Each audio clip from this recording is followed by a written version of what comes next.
All right, so now we're going to get into a couple of major scale patterns, including the dominant. The dominant is very similar to the major scale, except it's got a flatted seventh. And I will show you some tricks regarding that. But let's keep these in parallel modes. We're going to stay in E, being the mode, that shape that we're going to go by.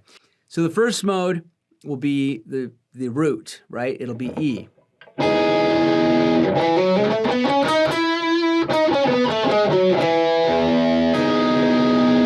Now, if I want to just play a E major triad, I can.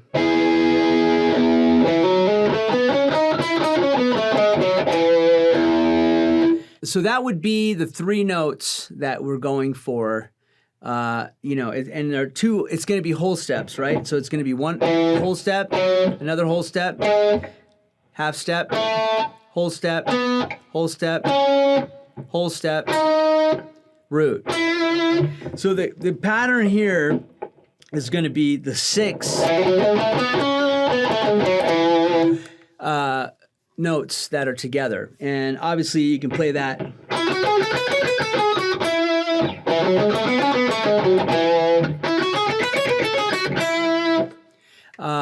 anywhere over the fretboard, right? Now, I want to go into dominant next rather than the other major mode. And the reason why is because, like I said, it's all the same notes as in the major scale, except it's got a flatted seventh. So let's take a dominant chord, right? E.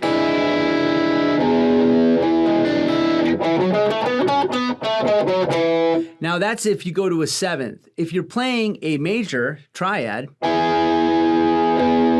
then you're at the 5th of A major, correct?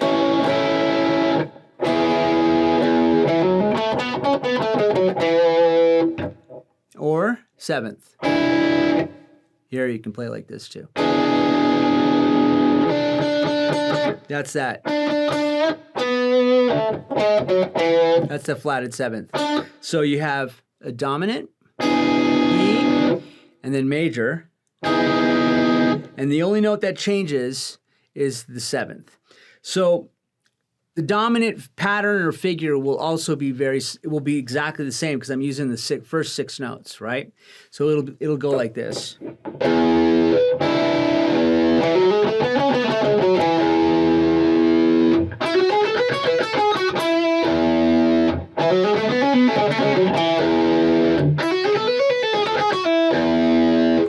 Now, here's a bit of a variated pattern that you can also do, just to elevate, like just going up and down. So you can play.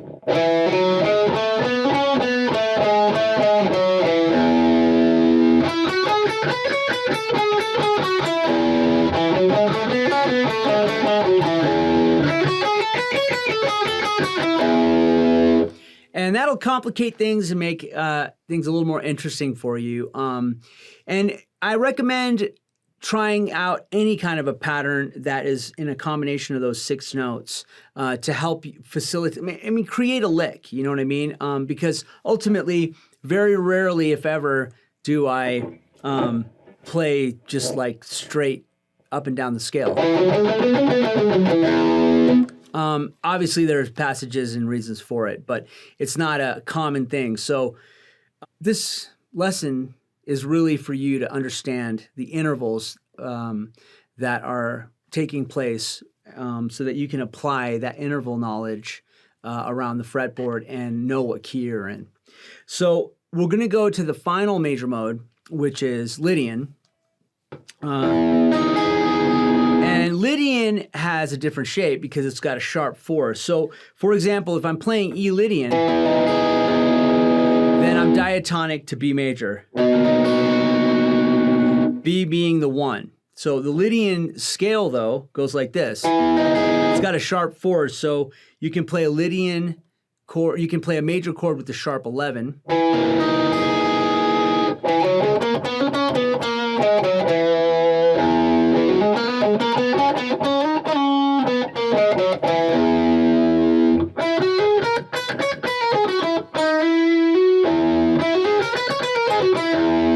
And it's got a really cool sound.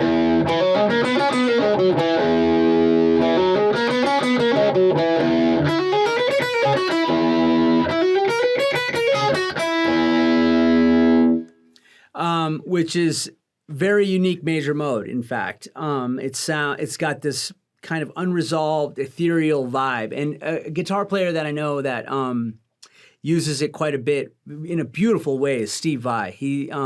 He's kind of really resonated with that Lydian mode, and he knows how to compose and create some really great sounds. And it's such a distinctive voicing that you can kind of pick it from anywhere, you know? But listen to some Steve Vai to get some Lydian vibes. All right, so now I'm gonna play this over a click at 80 BPM. So we're gonna start with the Ionian, the 1 E major. Here it is.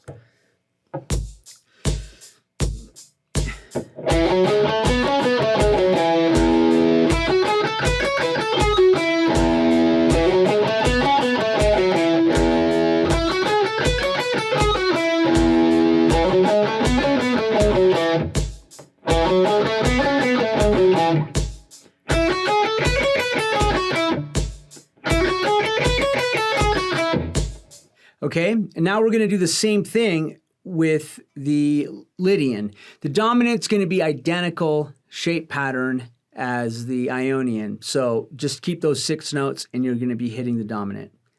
All right, so here's the Lydian.